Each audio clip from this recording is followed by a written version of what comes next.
नमस्कार दोस्तों, DJ sir maths पर आपका हार्दिक स्वागत है। जैसा कि आप थंबनेल पर देख ही चुके हैं, आज की क्लास में हम लोग देखेंगे प्राकृत संख्याओं के योगफल पर आधारित प्रश्न। जो आपके नेचुरल नंबर्स हैं उनकी अगर मान लो एक सीरीज आपको दे दी जाती है तो उसे आप कैसे जोड़ेंगे। जिसको एक क्वेश्चन लेते हैं अपन, तो उससे आपको ज़्यादा बेहतर समझ में आएगा कि नेचुरल नंबर आप पढ़ चुके हो। अगर मैं आपसे कहता हूँ कि 1 + 2 + 3 + 4 + 5 + ... प्लस आपके 20, ठीक है। तो अगर आप इसे नॉर्मल तरीके से जोड़ने जाओगे तो काफ़ी टाइम हो जाएगा और आपको नेचुरल तरीके से जोड़ना भी नहीं है, ठीक है। और ये आपका क्वेश्चन है, क्लियर। अभी देखना, यहाँ पर मैं एक क्वेश्चन और देता हूँ आपको। जैसे पहला प्रश्न है आपका, दूसरा प्रश्न देखो, 1 + 2 + 3 + 4 + 5 + ... प्लस आपके 40 और क्वेश्चन मार्क, क्लियर। अच्छा, और देखते हैं अपन। अच्छा, कुछ छोटा क्वेश्चन लेते हैं और फिर उसके बाद में उसे जोड़कर देखते हैं क्या होता है। अभी आप देखो, जैसे कि मैं क्वेश्चन नंबर 3 ले रहा हूं और ये बहुत ही आपके बिल्कुल नन्ना मुन्ना सा प्रश्न लेंगे अपन। 1 + 2 + 3 + 4 + 5 + 6 + 7 + 8 + 9 + 10, ये तो जोड़ लेंगे, बोले सर आसानी से जोड़ लेंगे, है ना। अच्छा, चौथे नंबर पर देखते हैं। अगर हम इसको थोड़ा सा बड़ा करते हैं तो 1 + 2 + 3 + 4 + ... प्लस आपके 50 और थोड़ा बड़ा करते हैं इसको। क्वेश्चन नंबर 5, 1 + 2 + 3 + 4 + 5 + ... प्लस आपके 500। या फिर हम देखते हैं आपके क्वेश्चन नंबर 6, 1 + 2 + 3 + 4 + 5 + ... प्लस 1000 और ये क्वेश्चन मार्क, क्लियर। अच्छा, आप देखना, इसको जोड़ने के लिए हमने क्या करना है। जैसे कि सबसे पहले ये वाला क्वेश्चन उठाते हैं अपन। अब देखिए, पहला नंबर आपके पास ये रहा और ये आपके पास क्या है, दूसरा नंबर है। अगर मैं यहां से लेकर पदों की संख्या की बात करूं कि भाई इस तरीके के क्रमानुगत जोड़ में पद क्या होंगे, तो पद जो है वो ये अंतिम संख्या होगी। आप देखो, 1 से लेकर आपके 20 तक है, तो टोटल नंबर ऑफ टर्म जो आएगी वो कितनी आएगी, आपके 20। अच्छा, इसमें टोटल मतलब n की वैल्यू जो है वो ये होगी, क्लियर। अभी आप देखो, यहां पे अगर मैं बात करूं कि टोटल नंबर ऑफ टर्म कितना आएगा इस वाले क्वेश्चन में, बोले सर 1 to 40 तक है, तो टोटल नंबर ऑफ टर्म जो होगी वो कितनी होगी, आपके पास 40 होगी, ये आपके पास 40। अच्छा, इसमें नंबर ऑफ टर्म बोले 10, इसमें नंबर ऑफ टर्म बोले 50, यहां पर कितनी होगी, बोले 500, और यहां पर कितनी आने वाली है, 1000, क्लियर। तो यहां पर आपके पास स्मॉल n का वैल्यू ये आने वाला है, तो स्मॉल n की वैल्यू तो आपको यहां से पता लग जाएगी। अच्छा, आपने कुछ नहीं करना है, ये आपके पास जो फर्स्ट टर्म है और लास्ट टर्म, इन दोनों को जोड़ना है, ठीक है, इन दोनों को जोड़ना है। तो इन दोनों को जोड़ेंगे तो कितना हो जाएगा, 51। ये आपके पास क्या होगा, n आपके +1। इसमें देखो, ये आपके पास लास्ट टर्म है और ये आपके पास क्या है, फर्स्ट टर्म है, ठीक है ना। और इसे आप n/2 से, मतलब नंबर ऑफ टर्म्स के आधे से आपके क्या कर दोगे, भाग लगा दोगे, और यहां आपको मिल जाएगा योग। यहां आपको क्या मिल जाएगा, योग। तो मतलब जब भी आपको प्रथम n क्रमानुगत प्राकृत संख्याओं का योग ज्ञात करना हो तो हम क्या करेंगे, n + 1/2 लगाएंगे, है ना। यहां पर n पदों की संख्या है और n + 1 जो है ना वो आपके अगला पद है। ध्यान रखना, मैं जब भी आपको n बोलूंगा तो n होगी पदों की संख्या। पदों की संख्या कितनी टर्म है।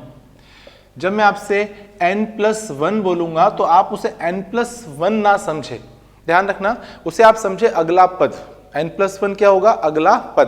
तो n + 1 जो है वो होगा अगला पद, अगला पद।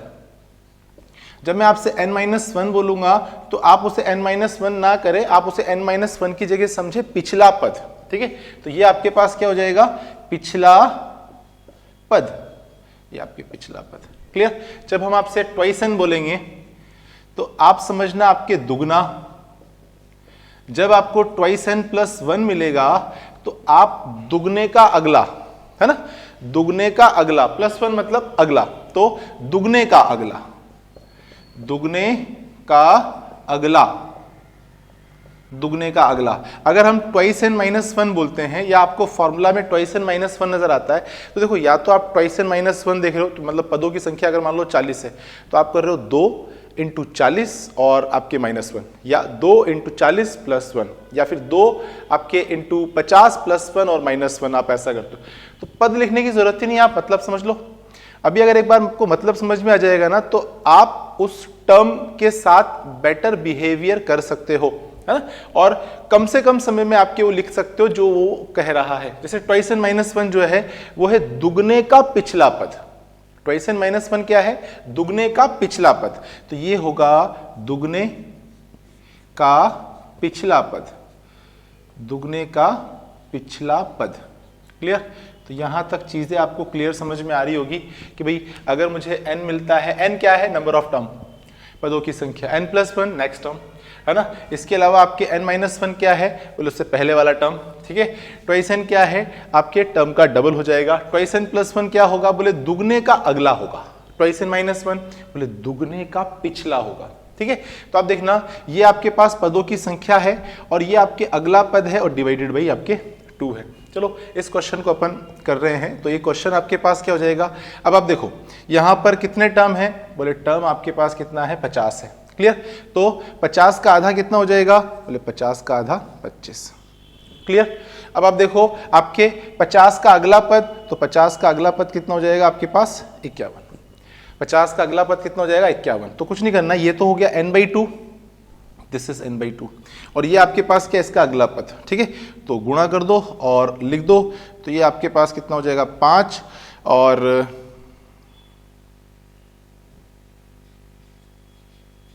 ठीक है, तो 120 आपके 7 हो जाएगा। तो अभी आप देखना, यहां पर हम बात करते हैं इस क्वेश्चन को। देखो फर्स्ट क्वेश्चन करते हैं, तो देखो यहां पर इसका आधा कितना हो जाएगा? बोले 10, और आपके अगला पद कितना हो जाएगा? बोले 21, ठीक है। तो आंसर कितना हो जाएगा आपके पास? फिर दोबारा देखना, इस पद का आधा करना है ना, तो कितना हो जाएगा? 20, और अगले से गुणा करना है ना, तो कितना हो जाएगा? ये आपके पास कितना हो जाएगा? आपके 820। ये रहा आंसर। इसको देखो यहां बात करते हैं, तो इसका अगला कितना हो जाएगा? बोले 5, इसका आधा कितना हो जाएगा? 5, और इसका अगला कितना हो जाएगा? बोले इसका अगला 11। तो क्लियर? अच्छा देखो और देखते हैं, ये वाला क्वेश्चन तो अपन ने कर ही लिया, है ना। तो अभी आप देखना, यहां पर हम बात करते हैं 500। तो 500 का आधा कितना हो जाएगा? बोले 250। 500 का नेक्स्ट टर्म कितना होगा? बोले 500 का नेक्स्ट टर्म आपके पास होगा 501। क्लियर? 501।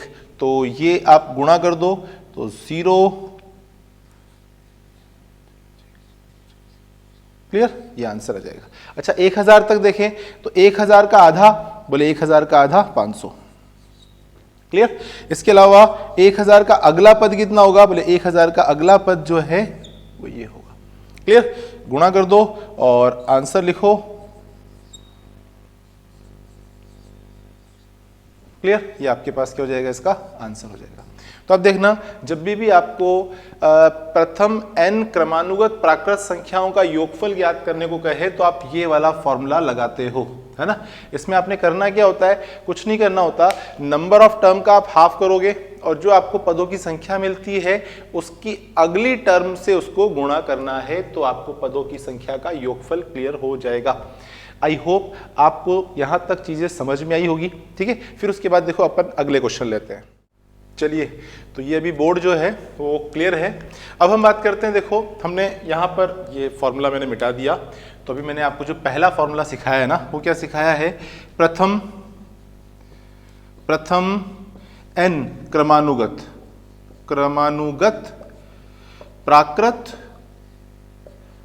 प्राकृत संख्याओं का योग, और संख्याओं का योग आपके पास क्या है? n+1/2। क्लियर? n+1/2 ये आपका फॉर्मूला है। इसमें मैंने आपको जो समझाया है वो क्या समझाया है कि भैया ये आपके पास टर्म है और ये नेक्स्ट टर्म है। अच्छा, इसका मतलब समझना, टर्म का हाफ, है ना। तो मैं इस फॉर्मूला के साथ जो बिहेव कर रहा था वो कैसे कर रहा था? n/2 into n+1। मतलब ये आपके पास क्या दिख रहा था मुझे कि टर्म का हाफ और ये क्या कर रहे थे अपन, टर्म का नेक्स्ट, है ना, तो टर्म का हाफ और आपके टर्म का नेक्स्ट। चलो आगे बात करते हैं अपन। आपसे कहा जाता है टेबल का सम, टेबल का आपके योग, टेबल का योग। अब जनरली देखा जाए तो हम जब हम पहाड़ा पढ़ते हैं तो पढ़ते हैं 10 तक, क्लियर। तो अगर आपके टेबल कह रहा है 10 तक तो कोई दिक्कत ही नहीं है ना। तब तो आपको क्या करना है, कुछ नहीं करना, उस टेबल को आपके गुणा करना है, किससे, 55 से गुणा करना है और उसका सम निकालना है। लेकिन अगर मान लो टेबल बोलता है नहीं 12 तक, वो बोलता है टेबल 15 तक, या फिर वो टेबल बोलता है कि इस टेबल को आप आपके 13 तक आपके योग बताइए, फिर वहां थोड़ी सी दिक्कत हो जाएगी, है ना। अभी सबसे पहले तो हम नॉर्मल देखते हैं। जैसे कि मान लो मैं आपको क्वेश्चन लिख रहा हूं, ये मैंने आपको क्वेश्चन लिखा, मैंने कहा 11 की टेबल का योग क्या होगा, क्या होगा, ये आपका क्वेश्चन है, ठीक है। अच्छा, हो सकता है क्वेश्चन नंबर 2 देख लेते हैं। आपसे कहता है कि 15 की टेबल का सम क्या होगा। आपसे कोई कह सकता है कि भाई 21 की टेबल का सम क्या होगा, ठीक है। तो जब भी आपको टेबल का योग निकालना हो तो टेबल का योग निकालने के लिए हम क्या करते हैं, 55 इंटू वो टेबल, 55 इंटू वो टेबल जिसका आप सम निकालने जा रहे हो। ये रहा आपका नेक्स्ट फॉर्मूला है ना, अगर आपको टेबल का सम निकालना है तो चलो यहां पर आपसे क्या बोल रहा है कि भी 11 की टेबल, तो ये आपके पास 11 और इसको हम 55 से गुणा कर देंगे, क्लियर। तो कितना हो जाएगा आपके पास, ये आपके पास गुणा आ जाएगा। चलो अगर आगे बात करते हैं अपन, यहां पर ये रहा और इसको हमको क्या गुणा करना है, 55 से। अच्छा देखो, 55 से गुणा करने के लिए आपने क्या करना है, एक छोटी सी ट्रिक लगानी है। आपने करना क्या है, इस 55 को क्या मैं ऐसे लिख सकता हूं, 5 इंटू 11, यस लिख सकते हैं सर। अगर लिख सकते हैं तो आप 15 को 5 से गुणा कीजिए, तो ये आपके पास कितना जाएगा, 75, और 75 को आप फिर जो है वो किससे गुणा कर दीजिए, 11 से गुणा कर दीजिए। 11 से गुणा करना बड़ा आसान है ना। तो आप देखो 5, 7 और 5 12, और ये आपके पास कितना हो जाएगा, 8, क्लियर। ये गुणा हो गया। आप डायरेक्ट गुणा करते हो तो 15 को 5 से 75, 5 7 और 15 गुणे 75 और 75 और 7 जोड़ोगे तो आपके पास कितना, 82 ये आ जाएगा। लेकिन हम ऐसे क्यों करें, हम जबरदस्ती आपके टेबल के चक्कर में ना पड़े। हम सबसे पहले जब 55 से गुणा करेंगे ना, तो हम सबसे पहले आपके 5 से गुणा करेंगे और फिर उसके बाद उसको 11 से गुणा करेंगे, और 11 से गुणा करना आसान होता है। तो अब देखिए, जैसे इस क्वेश्चन की बात करते हैं, 21 इंटू 55, 21 इंटू आपकी क्या है, 55, क्लियर। तो यहां पर आप देखना, इस जगह पर अगर मैं बात करता हूं तो 21 को 5 से गुणा करते हैं, तो 21 को 5 से गुणा करेंगे तो 105, और अब इस 105 को आप 11 से गुणा कर दो तो 5, ये आपके पास कितना हो गया, 5, और ये आपके पास कितना, 1 और 10, ठीक है, इस तरीके से। तो ये आपका क्या हो जाएगा, आंसर हो जाएगा। डायरेक्ट गुणा करना चाहो तो डायरेक्ट गुणा कर लेना, अगर टेबल ये। अब आप देखो, अपन समझते हैं कि भी ये 55 का रोल क्या है। आपने डायरेक्ट तो ट्रिक समझ ली कि भाई कुछ नहीं, जब भी किसी टेबल का योगफल ज्ञात करना हो तो उसको क्या गुणा करते हैं, हम 55 से गुणा कर देते हैं। लेकिन हम समझते हैं वो 55 से गुणा क्यों करते हैं, है ना, और 55 बेसिकली आया क्या होगा। तो अभी मैं इस प्रॉब्लम को लेता हूं। जैसे कि मान लो मैं 11 की टेबल की बात करता हूं, तो मान लो आप x की टेबल का 10 तक योग, यही बोल रहे हो आप, है ना, 10 तक योग। तो इसका मतलब क्या हुआ, x, ठीक है, आपके x। और यहां पर हम बात करते हैं n+1, n+1/2, है ना। ये आपके पास क्या है, n+1 बाई आपके 2, ठीक है ये। तो अभी देखना यहां पर तो आपके पास क्या आ गया, बोले 11 की टेबल है तो सर 11 आ जाएगा, है ना। यहां पर आपके पास क्या है, 10, ठीक है। n+1 क्या है, बोले 10 + 1 11, ठीक है, और डिवाइडेड बाई 2। अभी आप देखो, इसको इससे गुणा करते से क्या हो गया, आपकी ये टेबल और ये जो 55 आप फिगर दे रहे हो ना मेरे को, ये बोला फिगर, क्लियर? तो इसका मतलब इसका एक पेरेंट फॉर्मूला है और वो पेरेंट फॉर्मूला आपको पता है। अच्छा, अगर मान लो केवल जनरल आपके क्वेश्चन निकल कर आता है ना कि भाई टेबल निकालो, जहां 10 पे टेबल एंड हो जाती है, तब तो 55 वाला फैक्टर आपका इफेक्टिव होगा। लेकिन अगर जो है आपके 10 तक ना बोल के उसने 12 तक बोल दी, उसने 15 तक बोल दी, उसने आपके या इससे ऊपर टेबल बढ़ा दी, तो फिर उसके बाद दिक्कत हो जाएगा। तो हम इसके लिए एक जनरल फॉर्मूला लिखते हैं यहां पर, जो आपको क्या करेगा ये कि भाई जनरल फॉर्मूला क्या है कि x की टेबल का 10 की जगह पे लिखेंगे n तक योग, मतलब x की टेबल जब आप n तक पढ़ते हो तो उस वक्त आपके समेशन क्या होगा, xn n+1/2 क्या हो जाएगा, xn n+1/2। और इसे एक बॉक्स में बंद कर देना, इसे आप एक बॉक्स में बंद कर देना। क्लियर है? चलो जैसे कि अभी मान लो आपसे कहता है कि भाई 11 की बात कर लेते हैं, 11 की टेबल का आपको क्या है 15 तक योग चाहिए। सपोज मान लो ये क्वेश्चन है आपका, 11 की टेबल का 15 तक आपके क्या है योग चाहिए। क्लियर? तो हम क्या करेंगे, xn को, अब आप समझना बात को, x जो टेबल है और n का मतलब है टर्म, ठीक है, और ये आपके बाई 2 है मतलब टर्म का हाफ हो जाएगा, और n+1 आपके पास नेक्स्ट टर्म आ जाएगी। तो आप देखो ये रहा टर्म, ये है 11 जिसकी टेबल बोलनी है, ठीक है ना। 15 तक आपके पास बोलना है तो कितना हो जाएगा आपके ये 15, और 15 के बाद अगली टर्म आपके पास कितनी होगी 16, उसका आधा करोगे तो कितना हो जाएगा 8।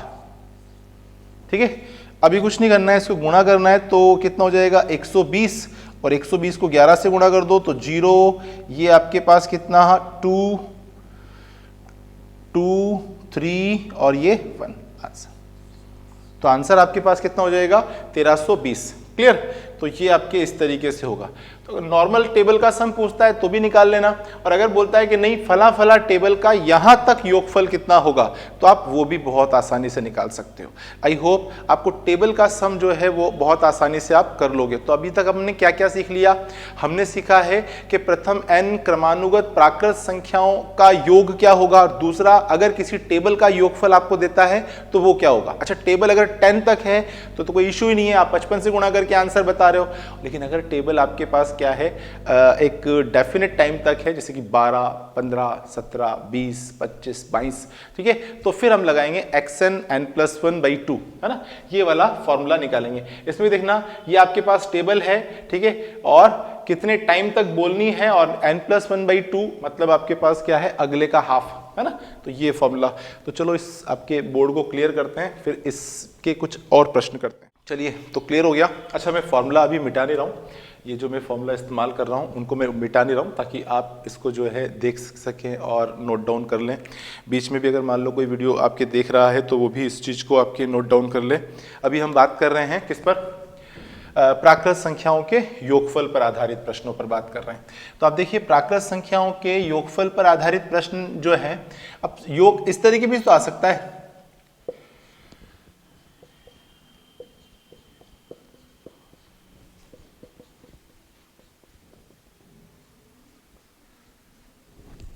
ठीक है। अच्छा, इस तरीके से भी आ सकता है,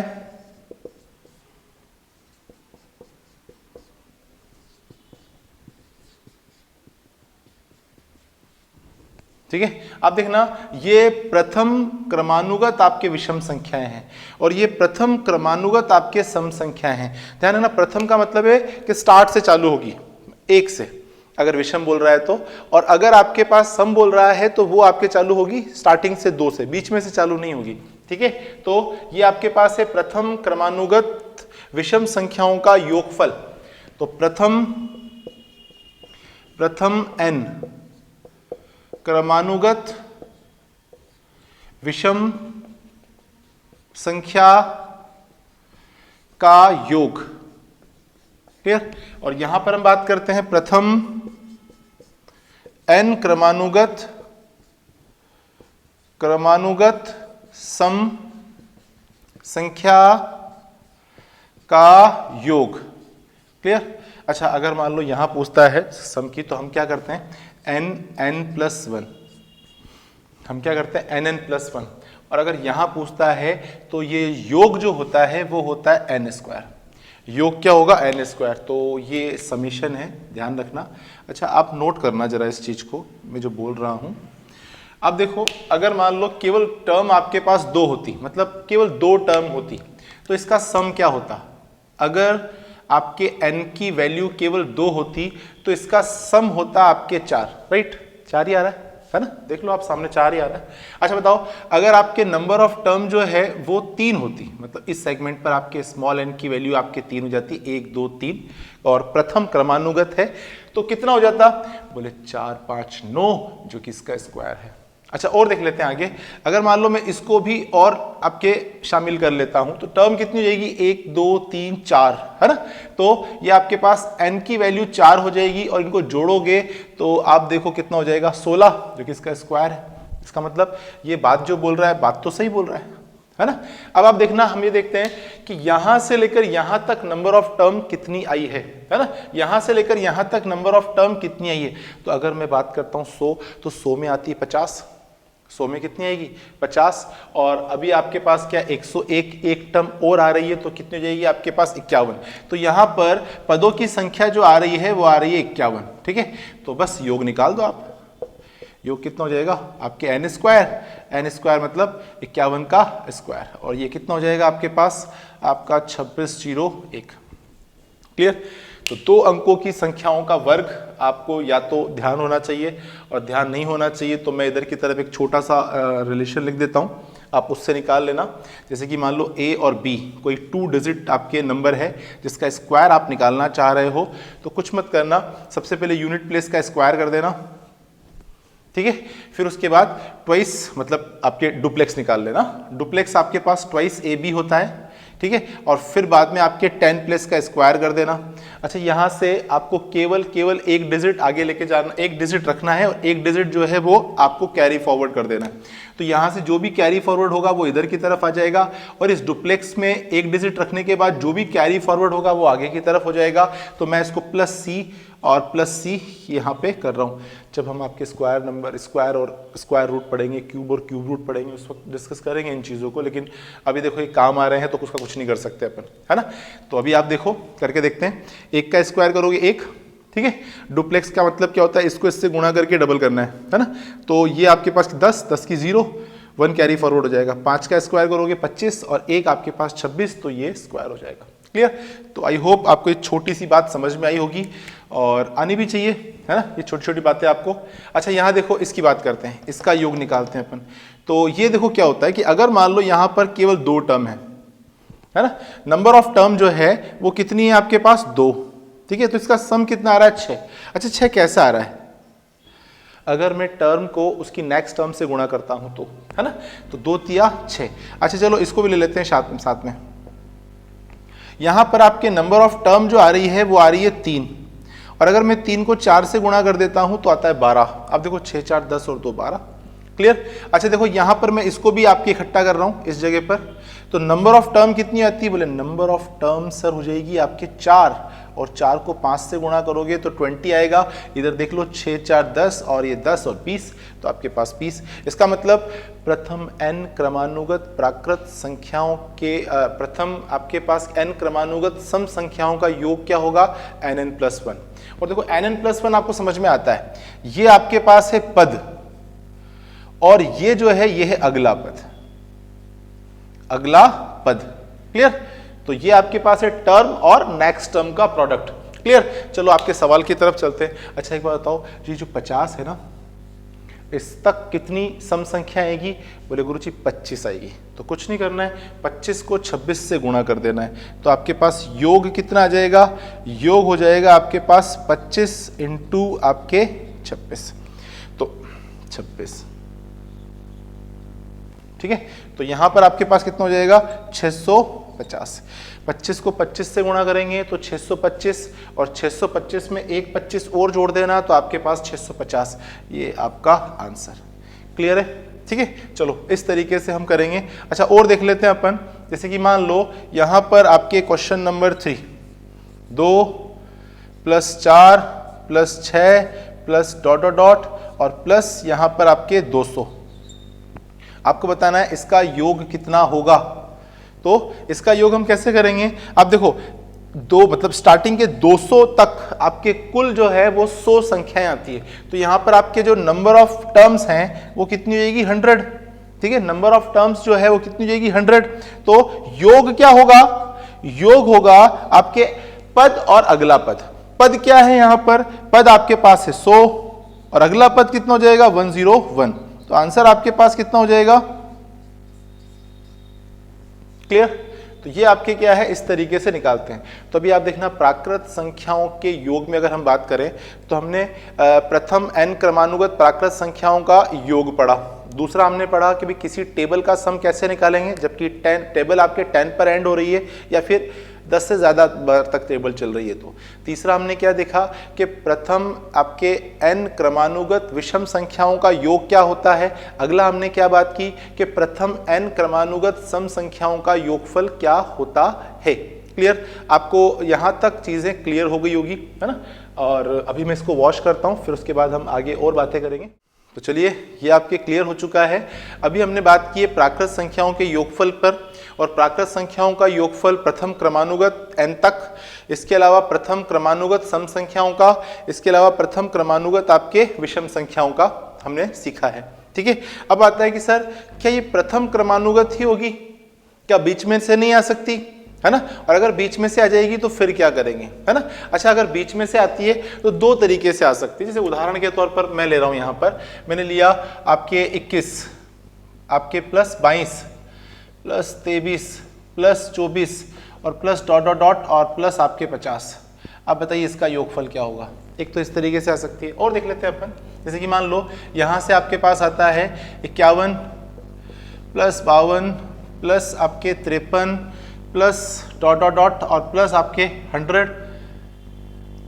ठीक है, तो अभी देखना इस टाइप के जो सवाल है, क्वेश्चन नंबर फर्स्ट और ये क्वेश्चन नंबर सेकंड। एक और ले लेते हैं, क्वेश्चन नंबर आपके थर्ड।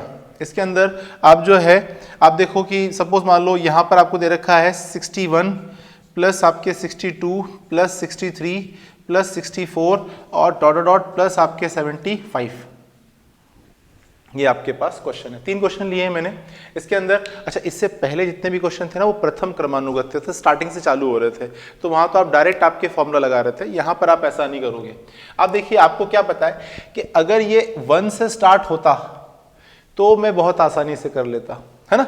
अच्छा, इसके साथ भी वही सिचुएशन आ रही है, बोले अगर सर ये 1 से स्टार्ट होता तो आपके फॉर्मूला लग जाते हैं। यहाँ पर भी सेम है कि ये अगर 1 से स्टार्ट होता तो हम बहुत आसानी से कर सकते थे। ठीक है, अब चूंकि ये बीच में से स्टार्ट हो रहा है आपके, इसलिए जो है आसानी से नहीं कर सकते। तो कुछ नहीं करना है, आपको सबसे पहले 1 से लेकर 50 तक का योग निकालना है। क्लियर, तो आप क्या करोगे 1 to 50 तक का सम निकालोगे, है ना, यहां योग निकालोगे और फिर उसके बाद उसमें से 21 से 50 का जो सम निकालोगे वो आपको घटा देना है ना, वो आपको घटा देना है। इसका अलग योग निकालोगे और फिर उसको घटा दोगे। अब देखना, जब 1 से चालू होता था तो पीछे नंबर ऑफ टर्म आपको बिल्कुल वहां परोसा हुआ मिलता था कि लो साहब नंबर ऑफ टर्म, है ना, कि भाई 1 से लेकर 50 तक नंबर ऑफ टर्म क्या है, तो मैंने यहाँ पर बॉक्स लगा के बताया भाई साहब नंबर ऑफ टर्म आपके ये रही, n इज इक्वल टू आपके 50 होगी, है ना। 1 से लेकर 100 में नंबर ऑफ टर्म क्या है, बोले 100 टर्म होगी ना, पदों की संख्या कितनी होगी 100। लेकिन ये जो बीच का स्पेल है, ये वाला स्पेल, इसमें नंबर ऑफ टर्म्स आप कैसे निकालोगे। तो सबसे पहले हम बात करते हैं पदों की संख्या ज्ञात करने के ऊपर, फिर उसके बाद में हम इन सवाल को करेंगे। तो आप देखो पदों की संख्या कैसे निकालेंगे हम। पदों की संख्या, पदों की संख्या आपने कुछ नहीं करना है, अंतिम पद, ये आपके पास अंतिम पद माइनस प्रथम पद, प्रथम पद, ठीक है, अंतिम पद बटा प्रथम पद, और यहां पर आप भाग लगाओगे किसका, सार्वांतर का, सार्वांतर, ठीक है, और प्लस 1। इसे थोड़ा सा सिस्टमेटिक कर देते हैं, small n is equal to last term minus आपके first term divided by common difference और प्लस 1। ये फॉर्मूला आप यूज करोगे, है ना। तो मैं इसको बॉक्स में बंद कर रहा हूं, पदों की संख्या आपको यहां से मिलेगी। क्लियर, तो चलो हटाते हैं इसको। आप देखना 50 में से आप कितना कम कर दो, 21 कम कर दो, है ना। 50 में से आपके क्या है, 21 कम कर दो, तो 50 में से 21 कम करते से आपके पास कितना हो जाएगा 29, है ना, ये आपके स्मॉल n की वैल्यू आपके पास डिफरेंस आपके पास ये आ गया। तो 50 में से आप जब 21 कम करोगे तो आपके 29 और डिवाइडेड बाई कॉमन डिफरेंस कितना है 1। अच्छा, कॉमन डिफरेंस होता क्या है, दो आपके क्रमानुगत पदों के बीच का अंतर जो है वो कहलाता है सार्वांतर। दोबारा फिर बोल रहा हूं, दो क्रमानुगत पदों के बीच का जो अंतर है उसे हम क्या कहते हैं, सार्वांतर कहते हैं। ठीक है, कॉमन डिफरेंस कहते हैं। अब आप देखो इसके और इसके बीच का डिफरेंस कितना आ रहा है, बोले 1। इसके और इसके बीच का कॉमन डिफरेंस कितना आ रहा है 1। इसके और इसके बीच का कॉमन डिफरेंस कितना आ रहा है 1। क्लियर है ना। तो यहां पर आपके पास क्या है +1, तो पदों की संख्या कितनी हो गई 30।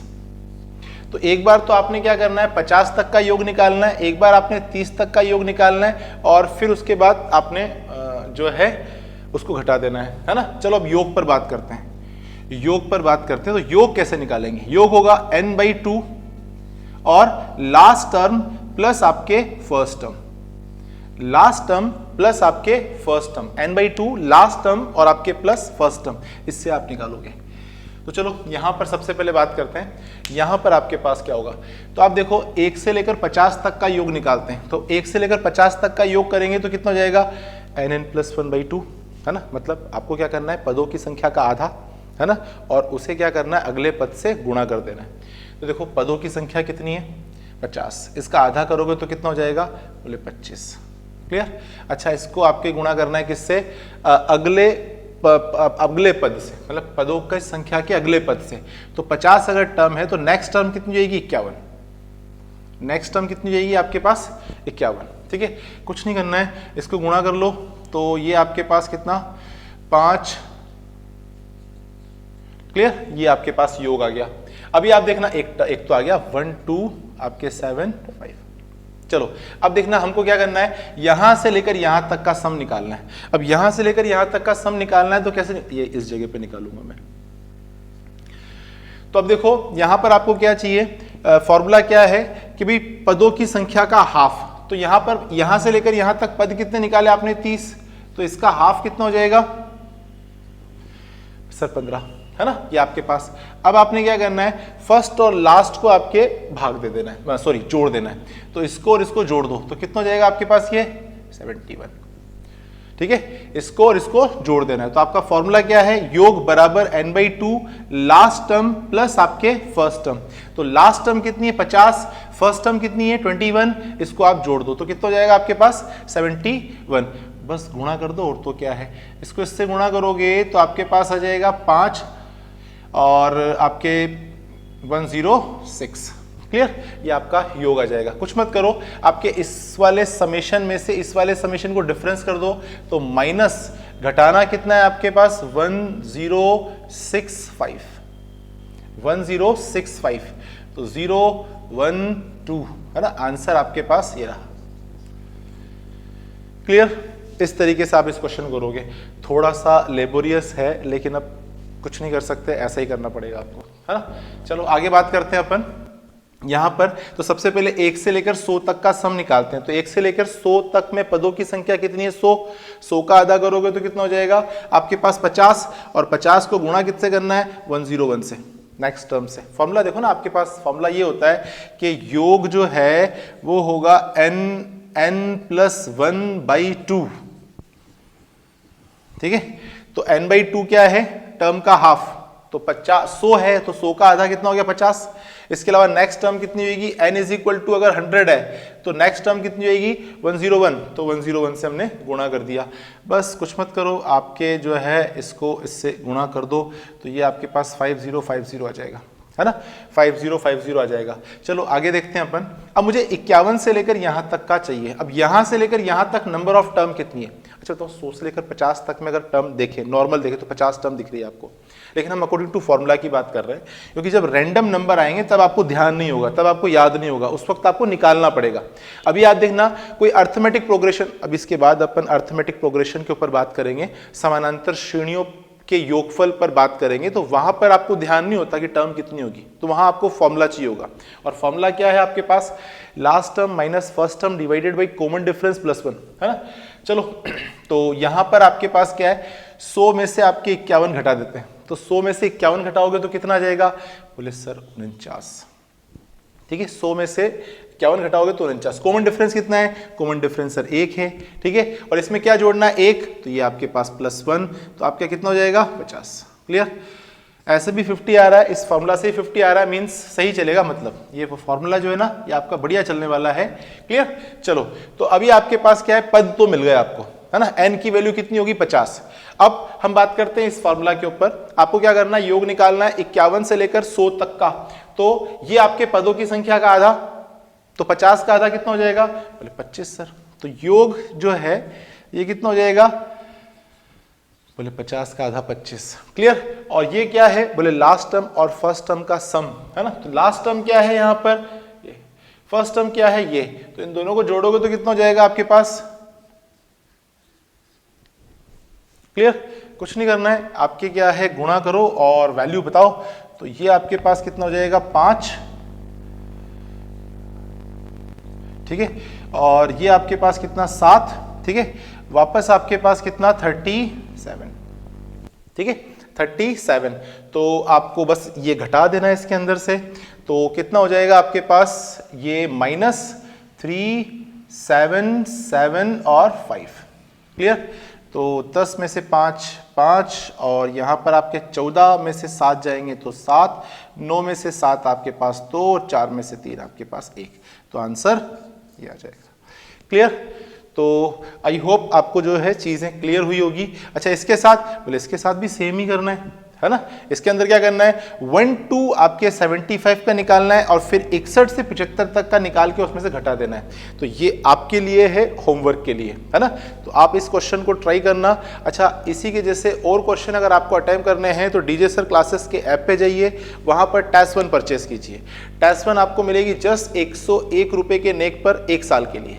और जितनी भी मैं क्लासें यहाँ ले रहा हूँ उन क्लासों के अकॉर्डिंग वहाँ पर मॉक टेस्ट शेड्यूल किए हुए हैं। जैसे कि मान लो मैं आयोटा पढ़ाया मैंने आपको, तो आयोटा के सारे क्वेश्चन मिलेंगे। अगर मैं यूनिट प्लेस पढ़ा रहा हूँ तो यूनिट प्लेस का आपको एक मॉक टेस्ट वहाँ मिल जाएगा। इसके अलावा अगर मान लो मैंने आपको पढ़ाया नंबर ऑफ जीरोस, तो नंबर ऑफ जीरोस का आपको क्या है वहाँ पर प्रैक्टिस टेस्ट मिल जाएगा। ठीक है, तो इस तरीके से आप यहाँ पर पढ़िए और उसकी प्रैक्टिस जो है वो टेस्ट 1 पर जाकर कीजिए। इसके अलावा भी वहाँ पर बहुत सारे सब्जेक्ट हैं, बहुत सारे आपके क्या है model paper, mock test, previous year question paper, वो सब आपको मिलेंगे। तो आई होप आप जाके जब उसे चेक करोगे तो आपको अच्छा लगेगा। और आपके 99 मतलब टैक्स वगैरह कराकर वो 101 रुपये का पड़ता है। तो 101 रुपये के लिए आपको 1 साल का सब्सक्रिप्शन जो है वो आपको लगेगा कि इकोनॉमिकल है और जो है स्टडी यहाँ हो रही है, प्रैक्टिस वहाँ हो रही है, तो आपको मज़ा भी आएगा पढ़ने में। क्लियर? और ये आपके पास क्या है, क्लियर भी है। और साथ में 2 क्वेश्चन आपको दिख रहे हैं यहाँ पर आपके स्क्रीन पर, जो है देखो अंतर यहाँ पर हम बात करें तो ये पहला टर्म और ये लास्ट सेकंड टर्म है, इसके बीच का डिफरेंस जो है वो कितना आ रहा है 5। अच्छा, इसका डिफरेंस कितना आ रहा है, बोले इसका डिफरेंस भी कितना आ रहा है 5 आ रहा है। ठीक है, तो अभी कॉमन डिफरेंस 1 नहीं है, अभी आपके कॉमन डिफरेंस क्या आ रहा है 5 आ रहा है। अच्छा, इसको देखते हैं जरा, इस और इसके बीच में कॉमन डिफरेंस कितना आ रहा है, बोले कॉमन डिफरेंस की वैल्यू कितनी आ रही है 8 आ रही है। यहाँ पर कॉमन डिफरेंस कितना आ रहा है, बोले कॉमन डिफरेंस आपके 8 आ रहा है। तो ये एक अर्थमेटिक प्रोग्रेशन है, समानांतर श्रेणी है। और आपके समानांतर श्रेणी का योग मैंने बता दिया था कि सबसे पहले तो आप पदों की संख्या निकालोगे और फिर आप निकालोगे योग, क्योंकि देखो यहाँ पर आप रैंडम नहीं बता सकते ना कि कितने पद आ रहे हैं। ठीक है, इससे पहले वाले क्रम में तो आप फटाफट बता पा रहे थे। तो यहाँ सबसे पहले पद कैसे निकालोगे, बोले लास्ट आपके जो पद है उसमें से आप फर्स्ट टर्म घटाओगे और कॉमन डिफरेंस का भाग लगाओगे और साथ में 1 कर दोगे। क्लियर? ये था आपके। योग कैसे निकालोगे, बोले योग तो बड़ा ही आसान है, n/2, क्योंकि हमें ऊपर से n मिल जाएगा, नंबर ऑफ टर्म मिल जाएगी, और फिर हम क्या करने वाले हैं लास्ट टर्म प्लस आपके फर्स्ट टर्म करने वाले हैं, कुछ नहीं करने वाले हैं यहाँ पे। चलो, तो अभी जो है घटा देते हैं इधर से। तो ये आपके पास क्या स्मॉल n की वैल्यू निकालते हैं अपन, तो 75 और ये आपके पास 130, तो कितना हो जाएगा आपके पास 55, ये आपके पास कितना 55, और बटा कॉमन डिफरेंस 5 प्लस 1 मतलब आपके 12। पदों की संख्या कितनी निकल गई, 12 निकल गई। अच्छा, यहाँ पर देखो, यहाँ हम निकालते हैं नंबर ऑफ टर्म कितनी होगी, कुछ नहीं करना है, इसमें से ये घटाना है और घटाकर आपके पास क्या है कॉमन डिफरेंस का भाग लगाना है प्लस 1 जोड़ना है, ये देखो, है ना। तो ये आपके पास नंबर ऑफ टर्म निकालते हैं अपन, तो घटा दो। यहाँ पर आपके पास कितना 6 - 2 4, और इधर आपके पास कितना 11 में से 7 तो 4 और इधर की तरफ आपके 3, 8 का भाग लगा दो यहाँ से, है ना। तो 8 चौक 32, 2 8 तिया 24 प्लस 1 बराबर आपके 44। तो स्मॉल एन की वैल्यू आपके पास कितनी हो गई 44 यहाँ से, और यहाँ से स्मॉल एन की वैल्यू कितनी हो गई आपके पास 12। अब कुछ नहीं करना है, अब तो योग ही निकालना है बस, तो योग निकाल दो।